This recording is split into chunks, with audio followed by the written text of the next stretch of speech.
C'entro anch'io, c'entro anch'io.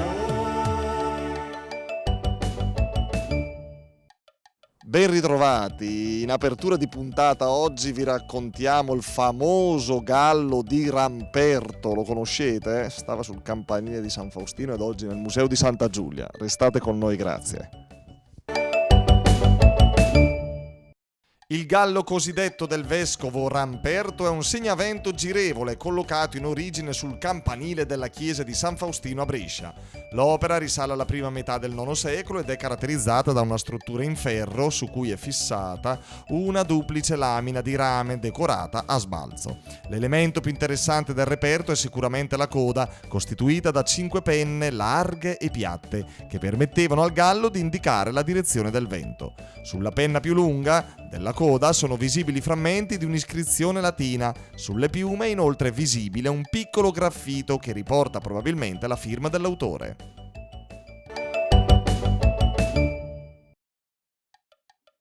Ben ritrovati, Ndoghe Amur no se conosce Rur, ovvero sentiamo un po' che ne pensano quelli che stanno gustando un caffè al bar da Oscar, al centro commerciale Iper Simpli in via Valle Camonica.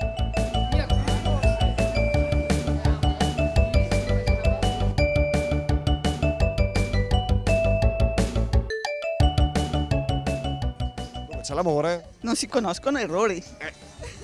Lei è una signora che non sbaglia mai. E invece succede che ci siano tantissimi errori anche quando c'è amore. Ci sono tanti errori, ma se c'è il vero amore... Si manda giù. Gli errori. Prego. Quando l'amore è il gay, la gamba la tira al pè. Pure questo è vero, eh? Bene, grazie. Ndoghe Amur no se conosce Rur. Cioè? Dove c'è amore non ci sono errori. Vero? Verissimo. Sì, sempre così? Sempre così. Lei è sposata? Sì, E di errori ce ne sono nel matrimonio? si risolvono. Perché c'è il vero amore, no?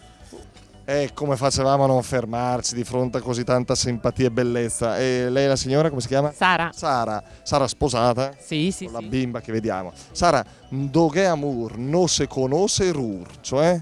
Dove c'è amore non si conoscono errori o errore. Sì. Ok, sì. Ti ritrovi in questo? Sì, dai, bisogna per forza. bisogna. Se c'è qualche sbaglio, incomprensione, si supera. Si supera, esatto, bisogna superarlo per forza e via. Si va avanti. Senza spaccare la sedia sulla testa del marito, eh. O i piatti per terra. Costano i soldi. Esatto.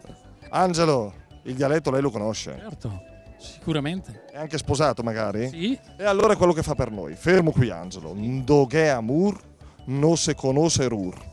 dove c'è amore non si conosce errore. Va bene così? Me lo dica lei, se è sposato, è vero? È vero, Sempre? sempre. E se l'errore c'è, è suo o della moglie? Di tutte e due. Ma come diplomatico, che bravo. Da quanti anni è sposato? 44, 46, 46. 46, allora tanti auguri. Altri 46. Sì, va benissimo. Con pochi errori e tanto amore. Esatto, Ma- benissimo. benissimo, grazie. Ndoghe Amur no se conosce Rur. Vero? Magari i coniugi possono rispondere con più facilità a questa domanda, ovvero dove c'è amore non vi sono errori. Può essere che gli errori, gli sbagli, le incomprensioni ovviamente ci siano e anche abbondanti, ma si superano perché c'è l'amore. Grazie, alla prossima.